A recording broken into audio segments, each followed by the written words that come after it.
This week on ANN, Adventist health officials are urged to share the health message to a deteriorating world. A preview of the 2015 General Conference session in the U.S. state of Texas.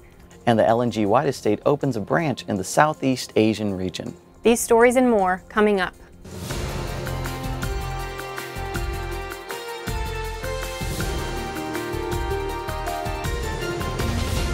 This is ANN, a service of the Seventh-day Adventist World Church. Thanks so much for joining us this week. First in the news, Adventist health officials were challenged at a health conference this week to share its health message with the entire world. The second global conference on health and lifestyle in Geneva, Switzerland, set the stage for Adventists to motivate each other to spread their comprehensive health ministry worldwide. Adventist World Church President Ted Wilson urged leaders to share the health message and to incorporate healthy choices in their own lives. He also stressed how the Adventist lifestyle can lead people to the gospel. The focus of the conference was non-communicable diseases, which cannot be transmitted from person to person, but are a result of poor diet, tobacco, alcohol, and a lack of exercise. Anselm Hennis, the director of the Department of Non-Communicable Diseases and Mental Health at Pan American Health Organization, said he was impressed with the outreach, advocacy, and mission of the Adventist Church. Hennis also urged Adventists to share their health expertise as the world faces deteriorating global health, particularly among families who have low and medium incomes. The main goal of the conference was to lay the groundwork for the creation of community health centers in every Adventist church worldwide. Attendees received information to help implement wellness programs for their local churches. This time next year, ANN will be bringing you live updates from the 2015 General Conference session in San Antonio, Texas. The 10-day meeting will be held at the Alamo Dome and the adjacent Henry B. Gonzalez Convention Center. Session is the highest governing body of the church and has been held every 5 years since 1970. Nearly 2,600 delegates will vote on policy items, authorize changes to the General Conference Constitution, and appoint church officers. It also serves as a revival event, reunion of friends and family, and a trade show of ministries. The theme for the session is Arise, Shine, Jesus is Coming. For more information about session, visit 2015.gcsession.org and be sure to follow the social media hashtag GC2015 for exclusive photos and stories. In preparation for 2015 session, an Adventist organization is gearing up to provide free medical and dental services in San Antonio. Big City Benevolence will host San Antonio Pathway to Health, where thousands are expected to be treated April 8 through 10. Organizers of the health fair are currently seeking volunteers. If you are a medical or dental professional and are interested in volunteering your skills, please visit bigcitybenevolence.org and click on Get Involved. An Adventist Institute in the Philippines is now home to the second branch of the LNG White Estate outside of the United States. The inauguration of the newest branch took place last month at the Adventist International Institute of Advanced Studies. Representatives from the headquarters of the White Estate, including the director Jim Nix, were in attendance for the ceremony. What was once a research center for the writings of the denomination's co-founder will now expand its function to establish mini research centers, develop portable exhibits, and provide fun activities for churches. Adventists in Colombia brought creation to life last week during an outreach exhibit on wheels. Church members from the city of Cucuta created a creation caravan with floats that illustrated the days of creation. Participants also wore T-shirts with the message, "Sabbath is my day," and passed out flyers to invite onlookers to an evangelistic series. The caravan passed through one of Colombia's most populated cities.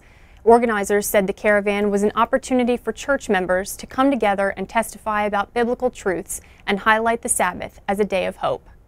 Adventists in the South Pacific Solomon Islands recently commemorated the 100th anniversary of the arrival of Adventist missionaries.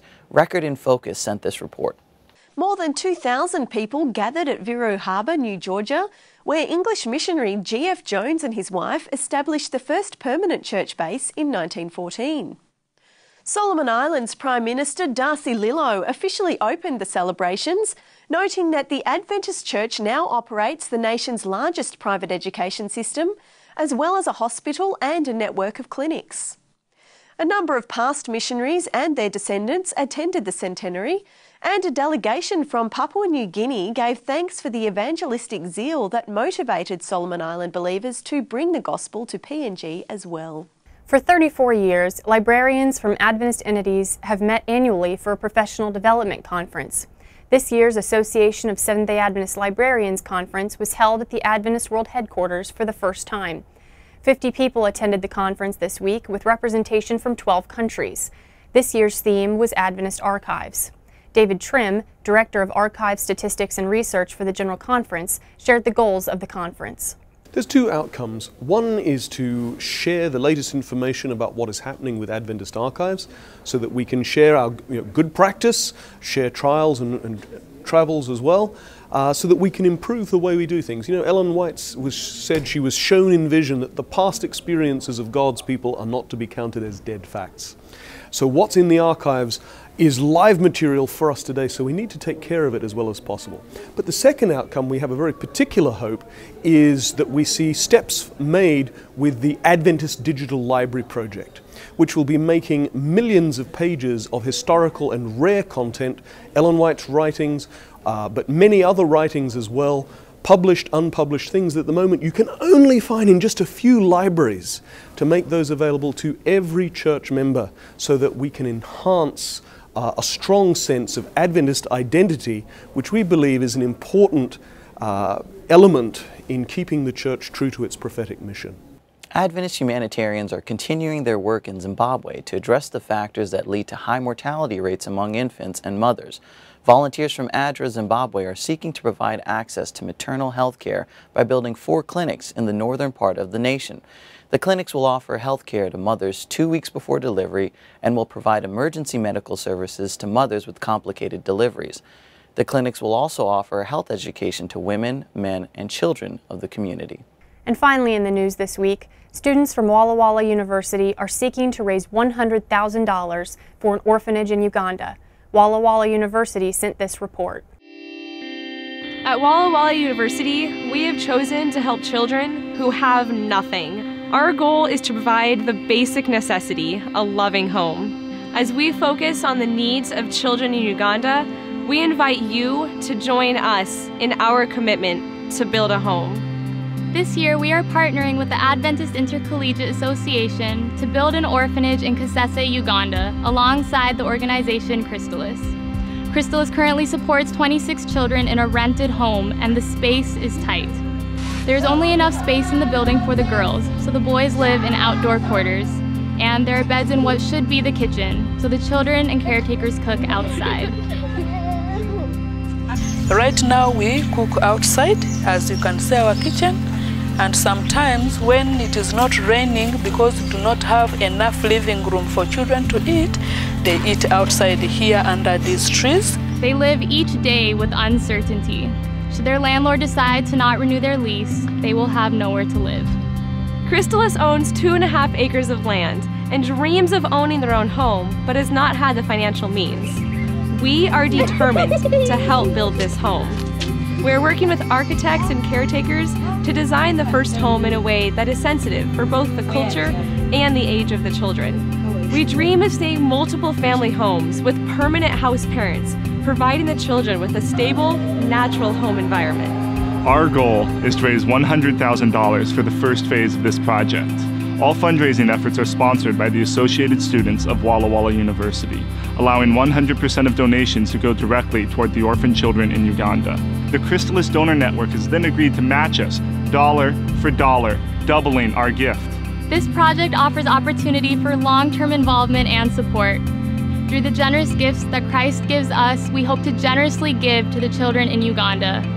We are excited to see the difference it can make, and we invite you to join with us as we build this home. I'm Asnath Andama, the manager of Chrysalis Home. I take this time to thank the students of Walla Walla for the kindness, for the loving, and the care they are showing us for wanting to build us a house. Coming up, find out what's in the latest edition of Mission 360 magazine.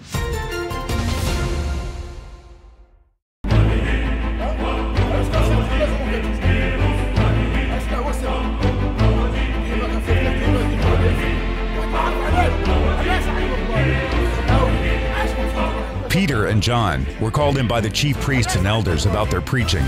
They tried to defend their actions, but the leaders were very hard on them. They were commanded not to speak or teach in the name of Jesus. After further threats, they let them go. Peter and John went back to their own people and reported all that the chief priests and elders had said. When we heard all this, we immediately raised our voices in prayer to God. The entire group prayed for Peter and John. We prayed for God to give boldness to these two humble servants. Such intense prayer I had not experienced for a long time. After we had prayed, suddenly, the whole place was shaken. People were filled with the Holy Spirit, and Peter and John went out and gave witness with great power and grace. They witnessed throughout the land about the resurrection of their Savior.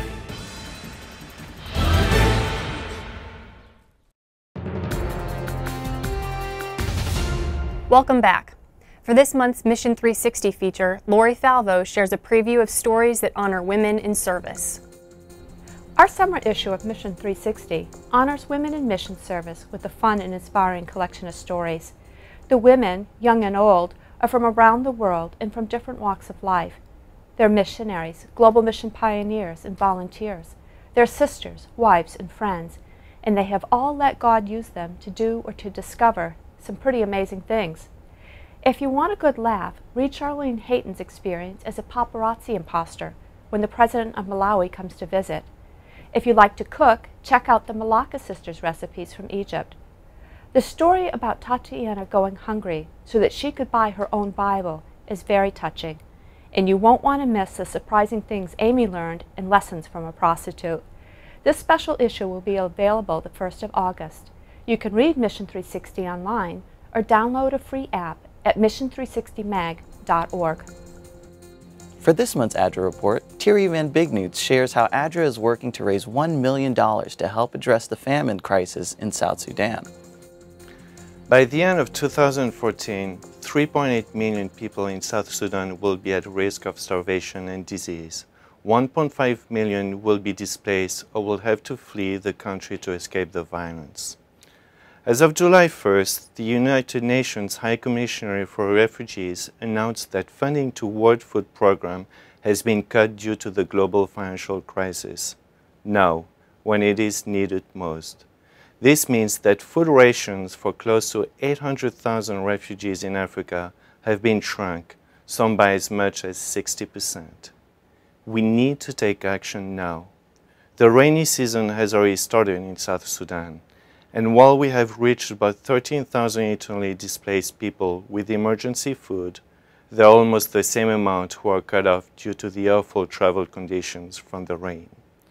Join ADRA in raising $1 million to care for those suffering in this famine crisis. $1 million may sound like a lot of money, but the current humanitarian response is no longer meeting the desperate needs of these people. We must do more, and we must do it now, before so many lives are lost. Make your contribution now and share ADRA's urgent message of need with your friends, family, and church. Please also continue to pray for the internally displaced people and refugees in South Sudan. Visit adra.org/Refugee Day to find out more about how you can help. Thank you. Is most of your day spent sitting down? If so, you may have sitting disease. The General Conference Communication Department shares how this disease can affect your health and ways you can get out of your seat, even at work. Do you have sitting disease? I don't know. Do you sit all day? Yes. Are you known to your friends as a sitaholic? Yes. Do you sit all day at work, then get home and sit even more? I do. Data from the National Health and Nutrition Examination shows that more than half of people sit at least 6 hours a day. This sitting time has been linked to metabolic syndrome, type 2 diabetes, cardiovascular disease, and a whole slew of other problems. If you've been sitting for more than an hour, you've been sitting too long. We've got to get up. By cutting your sitting time in half, you can increase your life expectancy by up to 2 years. Find ways you can stand more during your day. Pace when walking on your phone. Have walk and talk meetings. Set an alarm to remind you to walk every hour. Stand up and start living longer today. Does your church have a plan to protect itself from crime? Adventist Risk Management sent tips to help identify vulnerabilities and make it difficult for criminals to break into your church property. If you have ever had your home or church broken into, you know that crime extends beyond damages or missing objects. Theft can also equal a loss of time, productivity, and even your sense of personal safety. Have you ever thought about it? What is your church's plan to protect against crime? The easiest way is to make a habit of safety. Evaluate your church for weak spots. Are side doors and windows secure, or are they vulnerable to break-ins? Do you lock the door between the rooms? You have to think like a criminal.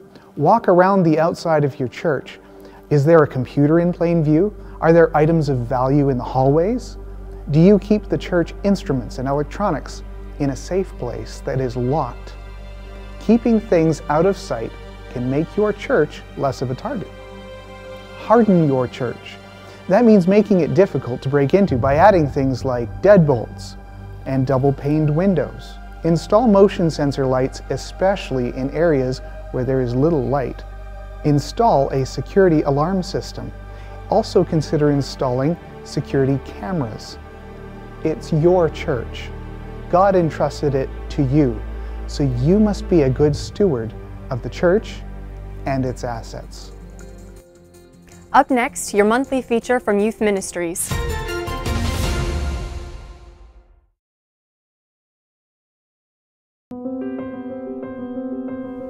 I love learning about my ancestors. It makes me feel like I have a place in history. And I always tell my family, the more you learn about your past, the more you understand the present. But the past doesn't have all the answers, especially about the future. There's so much uncertainty and so much fear in the world today, which is why I'm so happy that I found something that brings together my past, my present, and my future.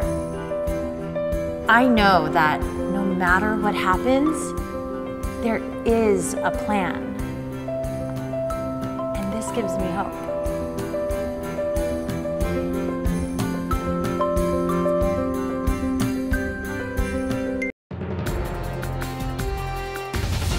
Welcome back. Dr. Jawan Moon sent this report from Youth Ministries.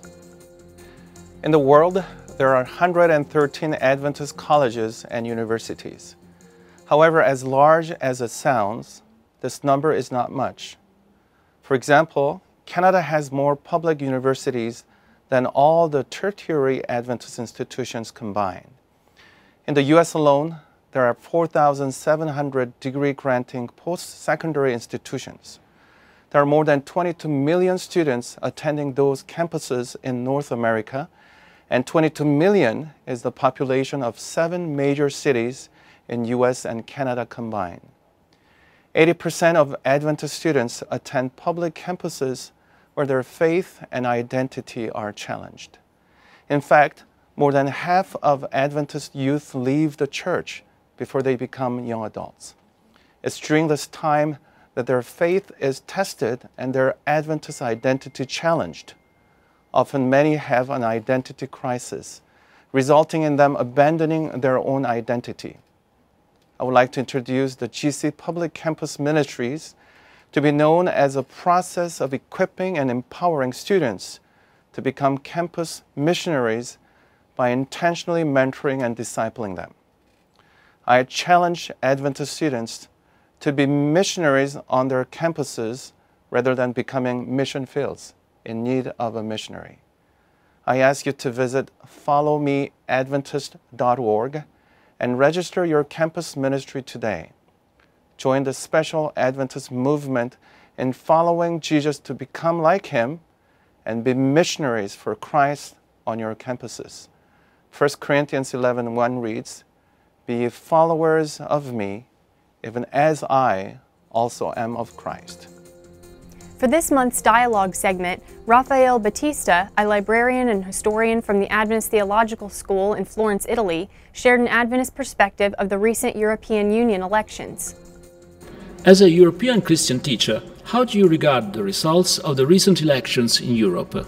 Thank you for the question, Roberto, because for me it's very important to point out the fact that in Europe we have we have found out that once again we have a polarization of the result of the political struggle. The results are that the EPP had the 29% of the vote, and the SD had the 25.17% of the vote. The two parties represent the two souls of Europe. On one hand, we have a conservative party, a Christian Catholic party. On the other hand, we have a progressive, liberal, leftist party. That means that in Europe we have two routes, not just a single route, as some claim to be. And I am really convinced of this fact. We have, on one hand, a solid Christian heritage and legacy. On the other hand, we have a strong part of the public opinion still convinced about a lay culture, secular culture, a secular politic and policy. Now let's turn to David Trim for a look at Adventist history. This week, the organization of the first Adventist church in Serbia. This week in Adventist history was a week of beginnings for the church in several regions and countries around the world. On July 6 in 1888, the first evangelistic meetings were held in what became, a year later, the US state of Montana. Conducted by O.A. Johnson, the meetings were so successful that by November there were 26 Sabbath keepers who organized the first Adventist church in Montana. On July 7 in 1934, a Filipino missionary, J.O. Batista, arrived in Palau. He was the first Adventist missionary to the western half of the Caroline Islands, which were then a Japanese colony. 14 years later, in the Gilbert Islands, the first Seventh-day Adventist Sabbath school was organized on the small island of Abemama on July 10, 1948. The Gilberts were then a British colony, but today are the Republic of Kiribati. On July 12 in 1905, the first Seventh-day Adventist church in Serbia was organized in the town of Kumane. The first elder of the church was Lazar Eremits, a peasant who had read a report in a German newspaper about an Adventist baker who closed his shop on Sabbath. Eremits persistently wrote letters to Protestant leaders around Europe, trying to find out more until providentially he was put in touch with missionary J.F. Hunegart, the leader of Adventist work in Hungary. Hunegart traveled to Kumane and after Bible studies baptized 8 people who became the first Adventist members in Serbia. That was this week in Adventist history. Thanks for watching ANN. Join us next week for more news from the headquarters of the Seventh-day Adventist Church. In the meantime, join our global conversation on Facebook and Twitter. You can connect with other Adventists worldwide and find links to more stories, photos, and videos. Visit Facebook/Adventist News or Twitter/Adventist Church. Our good news for this week comes from 2 Timothy chapter 1, verse 7. The passage says, "For God has not given us a spirit of fear and timidity, but of power, love, and self-discipline." That's our program for this week. And remember, you can always visit news.adventist.org for more daily news and videos. Until next time, God bless. Take care.